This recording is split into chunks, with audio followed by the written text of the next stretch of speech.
नमः शिवाय। हर हर महादेव।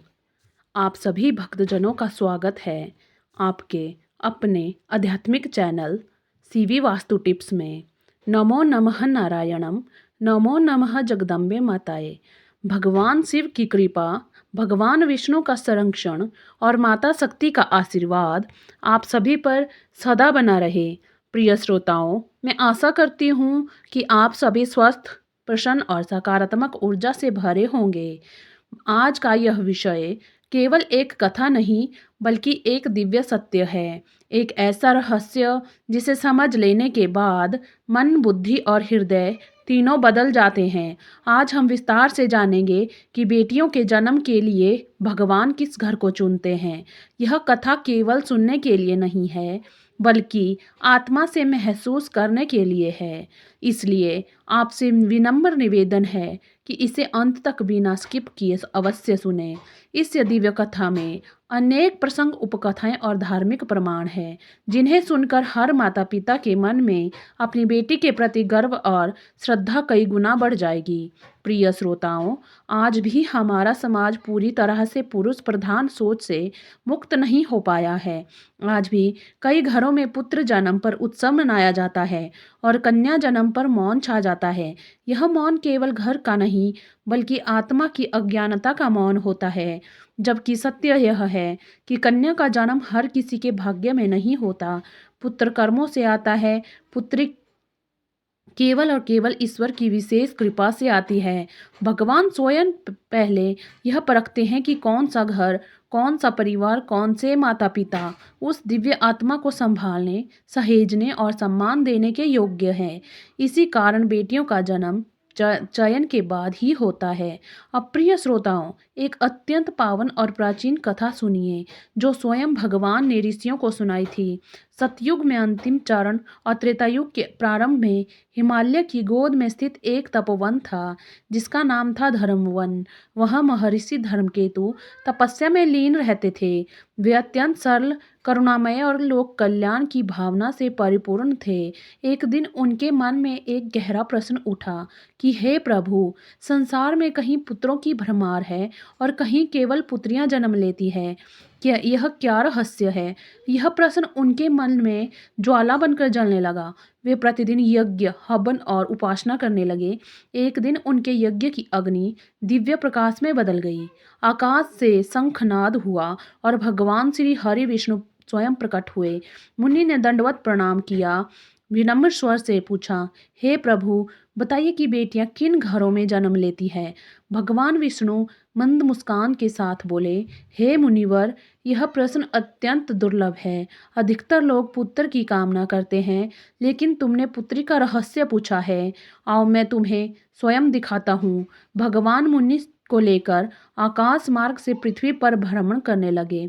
सबसे पहले वे एक भव्य महल में पहुंचे। वहां अपार धन, वैभव और ऐश्वर्य था, लेकिन पति पत्नी के बीच अहंकार, तिरस्कार और अपमान भरा था।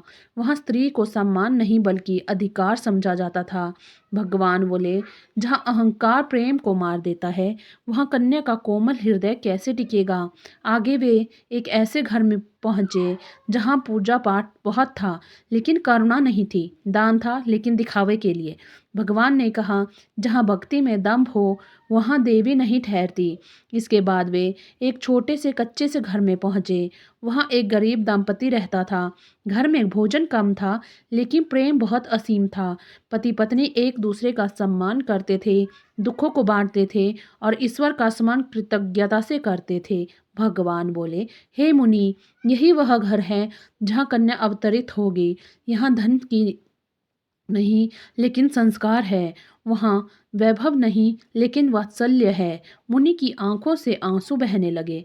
भगवान ने कहा, जहाँ स्त्री का सम्मान होता है, जहाँ धैर्य, करुणा, संयम और प्रेम होता है, वहीं लक्ष्मी रूपा कन्या जन्म लेती है।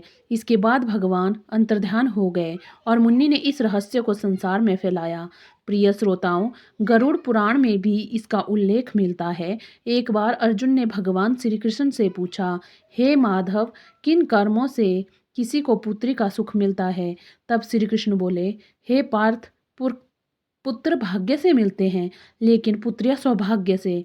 जिनके पूर्व जन्मों में करुणा, सेवा, त्याग और नारी सम्मान रहा होता है, उन्हें ही कन्या का वरदान मिलता है। बेटियां वही घर चुनती है जो उनका भार नहीं बल्कि उनका भविष्य संभाल सके, क्योंकि बेटियां केवल संतान नहीं होती, वे सृष्टि की धुरी होती हैं। जिस दिन इस धरती से बेटियों का जन्म रुक जाएगा, उस दिन सृष्टि का अंत प्रारंभ हो जाएगा। इसलिए बेटियों का जन्म ईश्वर का सबसे बड़ा विश्वास होता है। प्रिय श्रोताओं, रामायण में भी यह प्रमाण मिलता है कि माता सीता ने राजा दशरथ का पिंडदान किया था। इसका अर्थ यह है कि बेटियां भी हर धार्मिक कर्तव्य निभाने में पूर्ण सक्षम होती है। यह कहना कि बेटियां कुछ नहीं कर सकती, धर्म और शास्त्र दोनों का अपमान है।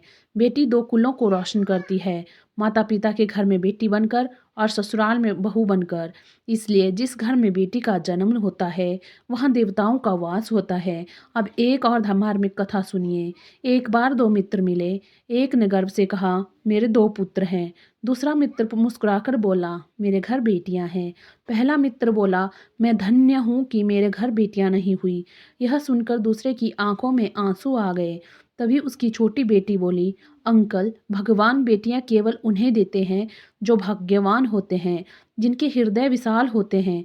छोटी सोच वालों को माता लक्ष्मी बेटी बनकर नहीं आती। यह सुनकर पहला मित्र मौन हो गया। अब अंतिम कथा सुनिए। सतयुग में अरण्यपुर नामक नगर था। वहाँ एक दिव्य वृक्ष था जिसे देव वृक्ष माना जाता था। कहा जाता था कि वह वृक्ष संकेत देता है कि किस घर में कैसी संतान जन्म लेगी। एक दिन नगर में उत्सव हुआ। राजा रानी आए और पुत्र की मांग की। वृक्ष से सूखा पत्ता गिरा। एक कलहग्रस्त परिवार आया। वृक्ष की शाखा टूट गई। अंत में एक साधारण दंपति आया। उन्होंने कहा, हमें पुत्र या पुत्री नहीं, बस संतान चाहिए जिसे हम ईश्वर का वरदान मानकर पालें। उसी क्षण वृक्ष से स्वर्णिम पत्ती गिरी। देववाणी हुई कि जहाँ प्रेम है वहाँ कन्या जन्म लेती है। समय बीता और उस दंपति के घर एक सुंदर कन्या जन्मी। उसके आगमन में पूरे नगर में शांति, प्रेम और सौभाग्य फैल गया। लोग कहने लगे, यह कन्या नहीं, लक्ष्मी का अवतार है। तब वे देववाणी हुई, याद रखो, कन्या का जन्म वहीं होता है जहाँ प्रेम का राज्य होता है, सम्मान की नींव होती है और अहंकार नहीं होता। प्रिय श्रोताओं, बेटियां बोझ नहीं होती, वे भविष्य की निर्माता होती है।